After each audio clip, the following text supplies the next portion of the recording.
Azərbaycan Silahlı Qüvvələrinin polkovnik leytenantı olan Elzamin Təhməzov 1979-cu il oktyabrın 26-sında Bərdə rayonu Şirvanlı kəndində anadan olmuşdur.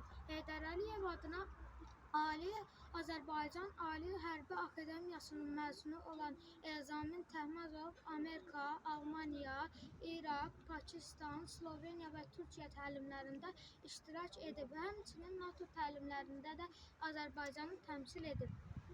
O 2020-ci il 27 sentyabrda başlanan Vətən müharibəsi zamanı iştirak etmişdir. O briqadanın kəşfiyyat rəisi kimi Çukovcanın azad olunmasına görə iştirak edib. O 29 sentyabr tapşırığını yerinə yetirərkən qəhrəmancasına şəhid olmuşdur. Elzamin Təhməzov göstərdiyi qəhrəmanlığa görə Azərbaycan Respublikasının prezidenti İlham Əliyev tərəfindən medal qazanmışdır. Bu medalların adı Vətən uğrunda və Çukovcanın azad olmasına görə medallardır. O 3-cü dərəcəli Rəşadət ordeni ilə təltif edilir. Zəfərim bu taydadır, özün o tayda şəhid. Balası boyda, ata, vətəni boyda şəhid. Şəkillərə baxıram, təbəssümün ucalır.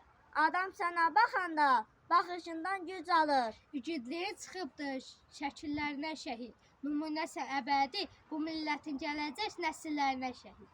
Sən döyüş meydanına öndə gedən komandir. Sən 400 əskərini xilas edən komandir. Rahat uyu şəhidin, məqamı da cənnətdir. Rahat uyu balanda, vətənə əmanətdir. Amanətdir adın da, dillərdə əzbər kimi, səninlə fəxr edirik, hamı bir nəfər kimi. Sən ordunu polkovnik, leytenant komandiri, sən kəşfiyyat şəhidi, kəşfiyyat komandiri. Sən döyüş meydanında tufan qoparan oğul, Şuşaya, Füzuliyə bizi aparan oğul. Sağ ol, sən düşmənim. 7 postunu yenən şəhid əskərlərinə hamdan salam denə.